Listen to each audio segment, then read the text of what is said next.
back. Our next segment is going to deal with bullying on a collegiate level. My alma mater, where I met my wife, Hofstra University, there's been a huge hazing scandal that is getting national attention. And Zach, why don't we start with you and kind of fill in the viewers what exactly has been going on at Hofstra University with this hazing scandal. Well, the story that broke, Michael Ortiz, editor-in-chief of the Hofstra Chronicle, actually he's been on the show before. He's been working on this story for 4 months. He obtained some photo and video evidence of hazing that took place in the Sigma Pi chapter of Hofstra. He started this investigation last spring when they were inexplicably kicked out by their nationals. Their national program, so basically frats work like they have a national organization, a team of lawyers that are all together, and that has nothing to do with the school, but they do exist within the school. So Hofstra University had no idea why Sigma Pi was disbanded. They chose not to look into it, and now they're paying the price reputation-wise for it because there's been a lot of backlash of how Hofstra hasn't handled the situation. What ended up happening was members of Sigma Pi decided to start their own club called the Adventure Club, and basically they got the same benefits as if they were a frat with the Adventure Club. They still were allowed to participate in activities such as building floats for homecoming. They still were allowed to have their own formals. They still were allowed to have mixers with sororities. So they took the core members and made this little club and continued to operate as their old Sigma Pi, but just without it.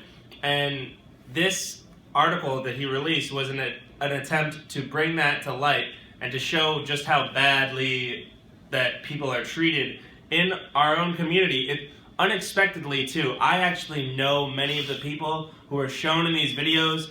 What is sad is that I could really visually identify some of them, even though their faces were blurred. They were not blurred well enough, in my opinion. But at least most people that are walking down the street that don't know these people beforehand probably won't be able to identify them by face.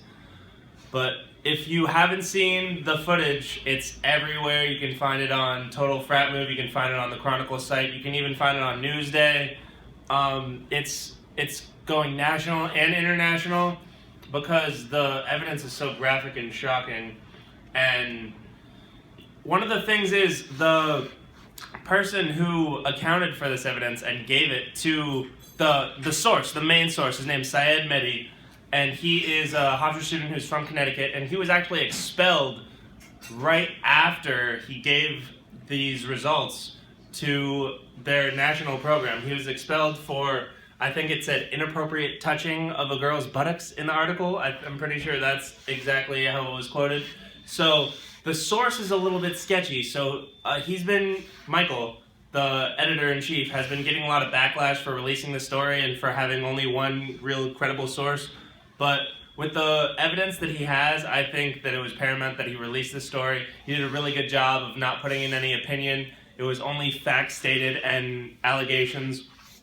And I don't think that this brings anything good for the university, which I think the university is now trying to crack down on what the Chronicle can release, but it does bring to light a lot of issues that were under the surface and brings them to the forefront and has a lot of people talking about them. Taylor, without getting into that much detail, I'm sure, I haven't seen the videos, but I'm sure some of the hazing that went on was pretty severe to get this kind of national attention.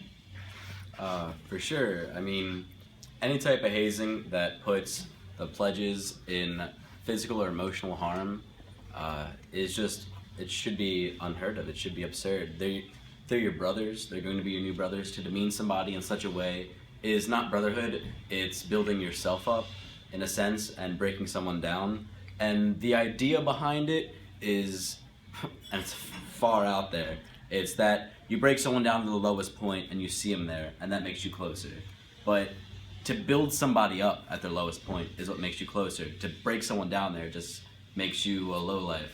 So that's really like, to sum it up, that's what it is. It's a bunch of people who are trying to make themselves feel better by putting down their soon-to-be brothers. Zach, is some of the people that pledged, are they coming out and telling their story about exactly what happened to them, or they don't have to because of the videos? I think most of these people are actually ashamed. I personally know a lot of them. I was actually being rushed at one point by Sigma Pi last spring while this was going on, and I'm so thankful that I didn't go through with it. I actually personally know their president, and I thought he was a nice guy until I could actually see him in some of the footage egging this sort of behavior on. And I'm really glad that me or my friends didn't participate in it and got out before the situation got drastic like that.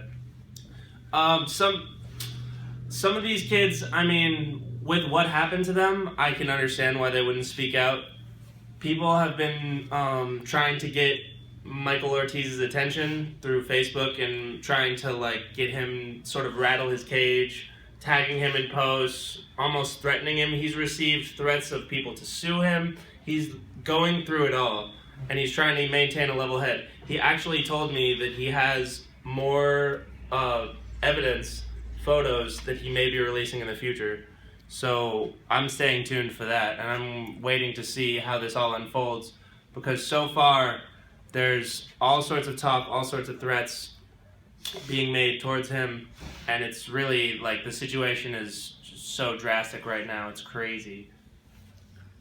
Yeah, that's very sad because, here is a college student who's editor-in-chief of the Chronicle, and for just reporting a story, it's kind of sounds like they're making his life miserable. I mean, getting threats is very severe.